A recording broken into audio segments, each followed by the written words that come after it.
Now, when I was doing research on this car, right, I'm actually surprised to find out that the number one concern for this car isn't the looks, isn't the driving, and isn't the performance, but it's whether it's a B segment car or a C segment car. Because Proton is claiming this car is more towards a C segment, but what this car offers is more towards a B segment. But does the segment really matters that much? Because this car, right, as it is a great value for money, and I'm going to show you guys why. Now, just before we talk about the car itself, one of the reasons why I think Proton is claiming this car is a C segment car, right, is because if you take a look at it, right, the previous Proton Wajah, the Inspiria and the Privé, those are actually considered C segment cars, and this car is actually larger in size as compared to all of those, and this one is technically also the successor to all three, so it makes sense for this car to be called a C segment because it's larger in size, right? But cars tend to grow in size over time, so what may be C segment last time may not be C segment now. Make sense? Alright, let's move on. So here is it, guys. This right here is the brand new 2024 Proton S70. Now, I'm not gonna lie, when this car was first launched, right, the photos of this car, I wasn't a fan of it. I wasn't a fan of the looks at all because in pictures you can't really see the details, but now standing right here physically in front of it in person, right, it totally changed my mind because there are so many shapes, curvatures around this car and so many things that is going on around it, and especially in this color. So this is a deep dark green color, which in my opinion looks best on this car. So if you take a look at it from the front, right, you can see the front design. Now this car actually looks very wide from the front. Why? Because of the grille itself. The grille is massive. You can see it actually extends all the way towards the side, giving you the impression that this car is wide. Alright, the design also is actually quite unique. So you can see you have the same design hue like from the X90, which looks very premium. You got this satin chrome surrounds on the grille as well, and towards the side, the lower area also have more satin chrome just to give it a little more sportiness. The bottom here, you got this front splitter which comes with the Flagship X variant. Now I'm going to talk about the variant, the specs, the price and the performance of this car when you're going out for a drive. But yeah, this color just looks stunning. Okay, so if you take a look at this, so this is the new headlight design. It's fully LED. You have this 3 horizontal bar on top which acts as the daytime running light. So this is the keys with me. If I were to press unlock, right, watch what happens. It actually performs a light show. You can see the top lights up, and then you can see, yeah, pretty cool, hey? Some people like it, some people don't, because some people may think it's broken, but it's actually very nice to have it, especially at night. Okay, so moving on towards the side, now you have 17-inch wheel design. So this one only comes from the Flagship and the Flagship X. If you opt for the cheaper ones, the lower spec variant ones, those actually comes with 16-inch, and the design of those is not too nice. This one at least is two-tone color, which makes it a little bit more sporty, and I just love how this side here, you can see you got this very strong lines that cuts all the way towards the back. Yeah, especially in this dark color, right, you can really see it very well. Okay, then one thing I don't like about this car, right, is in terms of the door handle itself. You can see this button right here. So this is the lock and unlock button, but I'm not sure why they didn't paint it body color. Instead, they put it a chrome finish right here, which doesn't look that nice, but they did it anyways. Okay, so this car from the side profile, right, it's more towards like a saloon, okay, because it looks very big, like a C segment car, but the design, the way you can see, it actually cuts down and then it tapers off flat. It actually looks very sporty. And then from the Flagship X variant, you get this gloss black rear spoiler just to give it a touch more sportier. Okay, so yeah, the back design is actually very cool. And then head towards the back, got this new design as well, which in my opinion looks very, very good. So you got this full width LED tail light that runs across from one end all the way towards the other end. And just like the front, this one also performs a light show when I lock it. Watch, take a look. Wait for it. You can see, yeah, the way you can see it dances into life. Not bad, eh? Yeah, the design on the taillights also is very unique. I've not seen something like this before. Okay, you also have the Proton lettering here, the S70, and then got this extra bumper design in body color, which comes with the Flagship X. Yeah, the back design actually looks very good. So, to open the boot, right, there are actually 3 different methods to open. The first would be, obviously, you can just press the button underneath to open it up. The second would be using the key where you press and hold, it actually pops open. The third would be, if you just, as introduced from the X90, you can just stand behind it with the keys in your pocket. It detects you after a few seconds and it automatically pops open. So that is very useful if you have a lot of things in your hand, right? You just have to stand next to it, at the back of it, it automatically pops open. Okay, so let me just do it the traditional way. Just press this button, let me find where is it, it's here.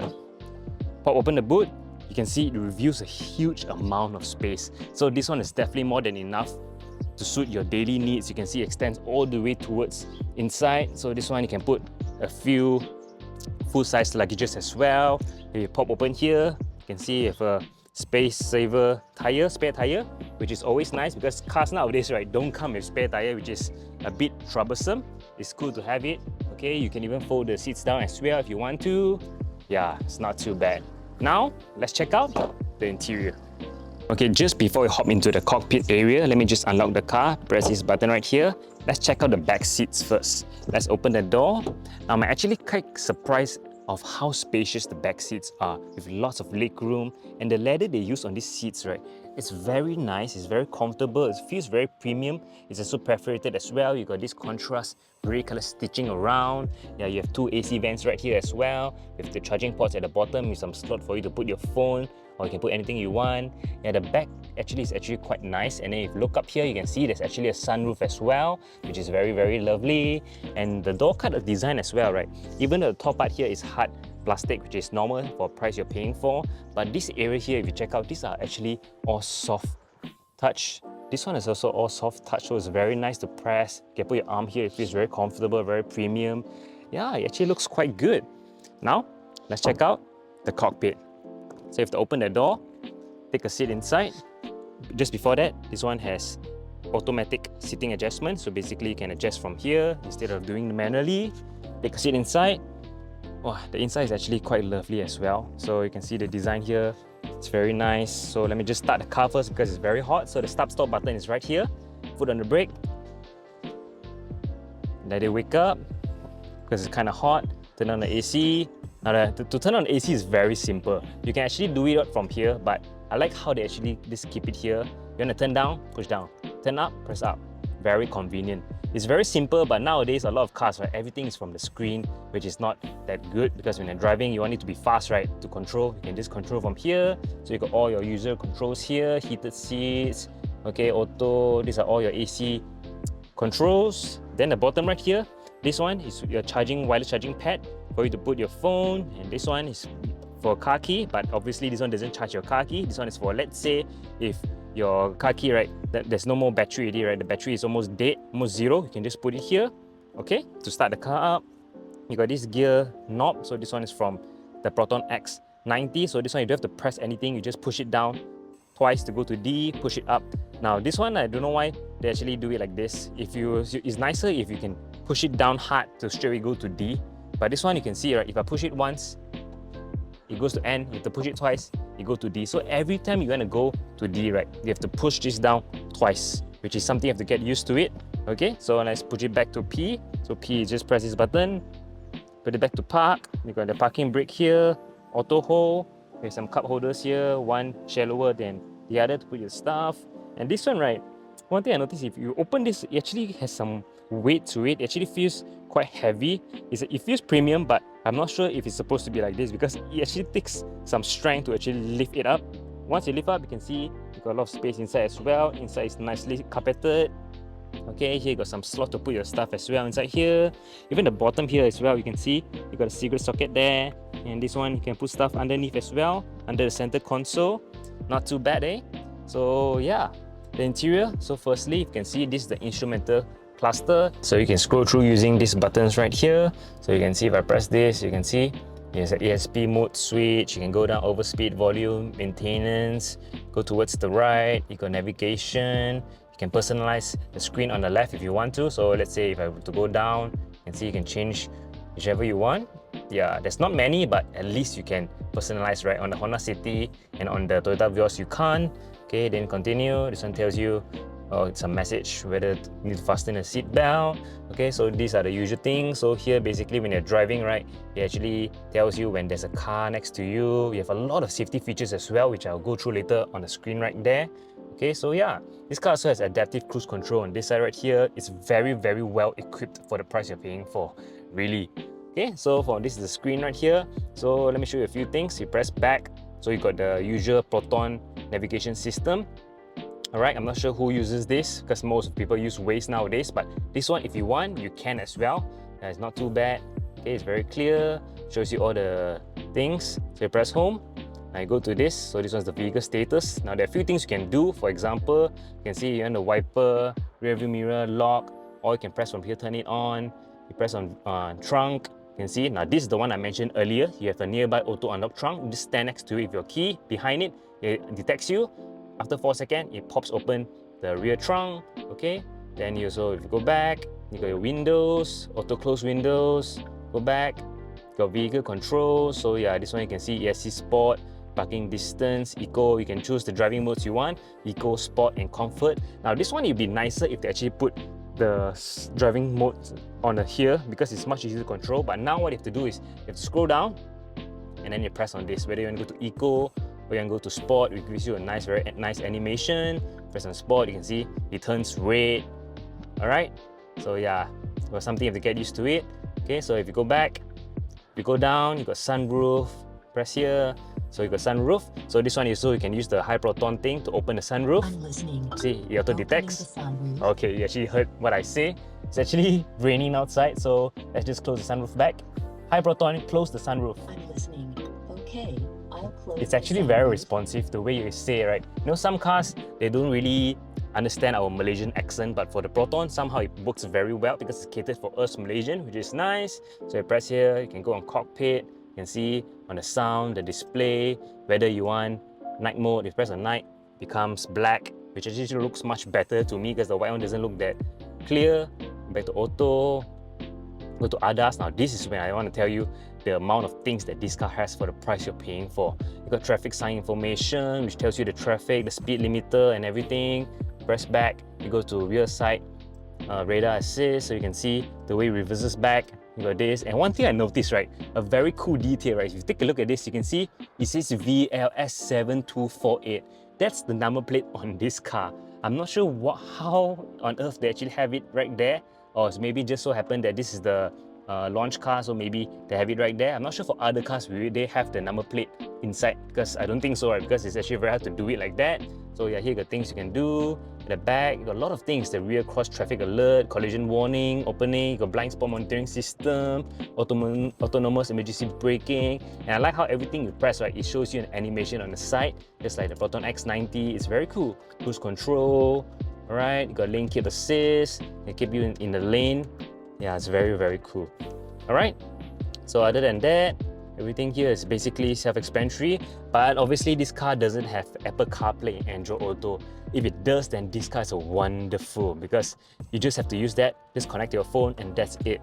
But now you can only use Spotify or Bluetooth, so you press on this, you can see, so these are the things. It's actually very responsive as well, the way you swing. Maybe it's still new, but yeah, it's very, very cool. You can see the way you swing, you got Spotify if you want to listen to. Yeah, not too bad on the interior. Now, let's go out for a drive.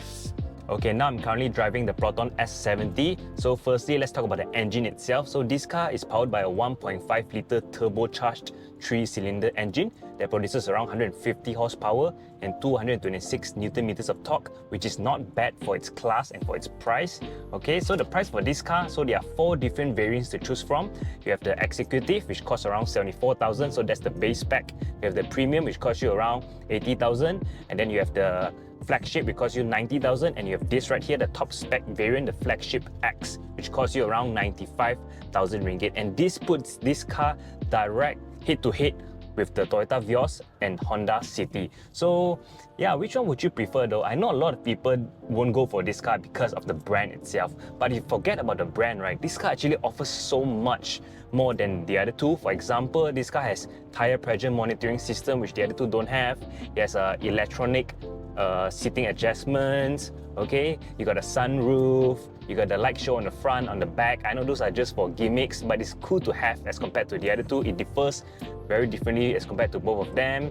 Yeah, in terms of the driving also, right, I know some people said 3-cylinder engine can be quite noisy, but actually I don't feel that way. When I drive this car, right, at higher speeds, right, I can hear more tire noise and wind noise, but I don't really hear the engine noise, which is really weird. I'm not sure if it's just me, okay? But when you're driving at lower speeds or when you're idling, then you can actually feel the vibration. It feels, there's no vibration, but you can feel like it's a diesel, the way you got a kind of sound, which, okay, not too bad, all right? So yeah, this car, other than that, this car also has adaptive cruise control, because the day I was in traffic, it was very jammed. All I have to do is turn it on, it automatically stops to 0 for me. When the car in front moves, it automatically moves as well. Yeah, so many neat features in this car. Alright, one thing I have to get used to it is the gear selector itself. The way you have to, when you want to go from reverse to drive, right, you have to push the lever down twice, or vice versa. To go back up, you have to push it twice. Okay, because this one, it takes time. Normally you can just push it one time, you straight away go to D, or push up, go to reverse. But this one, they don't. I'm not sure why they did that. Yeah, but in terms of the interior, everything, the quality, right, the feel, is actually very lovely. The space also is very spacious. And one thing I noticed in this car, you have a lot of things you can play around inside the infotainment screen as compared to the other two. This one, you got a lot of things you can customize. Okay, and the ride quality of this car, it actually soaks up bump quite well. Like, I try to go through all the holes. Normally I avoid it, but this one I just try to go through it to test it out. It actually doesn't really feel much. It actually soaks up the bump really well. Okay, in terms of cornering, right now I take this hard corner. The steering is actually very responsive. It's a bit light. It'd be nicer if it's heavier. Okay, but then it is how it is. Yeah, but then again, this is from a Proton, guys. A Proton that costs this much, that looks this good. Yeah, what more can you ask for? So if you guys are planning to buy a B segment sedan which costs around 80 to 90,000, but you want to be very different and very unique, then say no more. Forget about the Vios, forget about the City, get the Proton S70 instead. You won't regret it. And yeah, that's about it, guys, my review of the 2024 Proton S70. So what do you guys think of this car? Personally, I would think, right, for around 90,000, this car offers so much for its price. You got 360 camera, you got sunroof, you have all the safety features. Okay, the interior, the exterior also looks very good, especially like I said in this color.